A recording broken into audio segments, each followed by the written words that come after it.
नमस्कार दोस्तों, मैं राघवेंद्र हिंदी दिवस के उपलक्ष्य में आपके लिए एक कविता लेके आया हूँ। सुनिएगा। हिंदी की दास्तान मैं आपको सुनाता हूँ।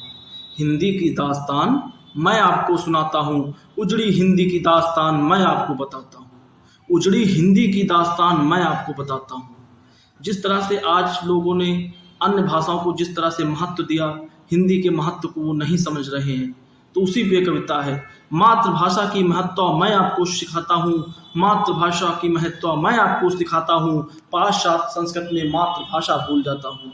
लोग हिंदी की बात तो करते हैं, लेकिन अंग्रेजी के चाल चलन में, अंग्रेजी के इस दौर में वो अपनी मातृभाषा को भी भूल जाते हैं। छोटे छोटे नन्हे बालकों को, बच्चों को वो अंग्रेजी के शब्द सिखाने पे ऐसा तुले हैं। लोग अंग्रेजी की एक ऐसी होड़ लगी हुई है कि हम अंग्रेजी ज़्यादा बोल लेते हैं या मेरा बालक अंग्रेजी ज़्यादा बोल लेता है।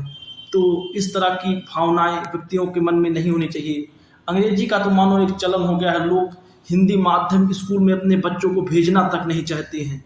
हर व्यक्ति अंग्रेजी की ओर आगे बढ़ रहा है।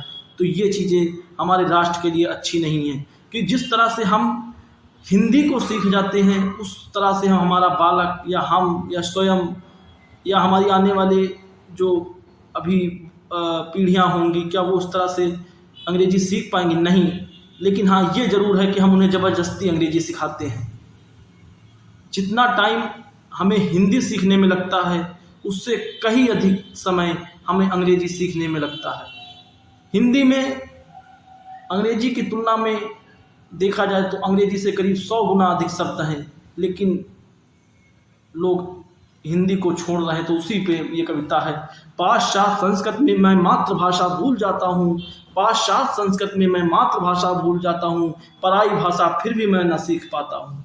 पराई भाषा फिर भी मैं न सीख पाता हूँ। फिर मैं अपनी हिंद की माटी में मिल जाता हूँ। फिर मैं अपनी हिंद की माटी में मिल जाता हूँ। कोई व्यक्ति कितना भी अंग्रेजी सीखने की कोशिश करे, लेकिन उसे कुछ ना कुछ शब्द तो हिंदी के बोलने ही पड़ते हैं।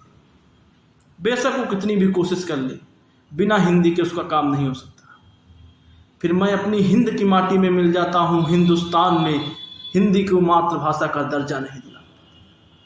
अभी भी आप जानते होंगे कि हमारी मातृभाषा हिंदी कही जाती है, लेकिन मैं आपको बता दूं कि अपने देश में अभी भी हिंदी को मातृभाषा का दर्जा नहीं मिला है। क्योंकि दक्षिण के वामपंथी लोग और दक्षिण के कुछ विरोधी शक्तियाँ हिंदी को मातृभाषा का दर्जा जब मिलने वाला होता है तो विरोध करती हैं। तो हिंदुस्तान में हिंदी को मातृभाषा का दर्जा नहीं दिला पाता हूँ। फिर भी मैं हिंदी दिवस मनाता हूँ। फिर भी मैं हिंदी दिवस मनाता हूँ। हिंदुस्तान का मैं हिंदू, हिंदी दिवस मनाता हूँ। हिंदुस्तान का मैं हिंदू, हिंदी दिवस मनाता हूँ। धन्यवाद दोस्तों।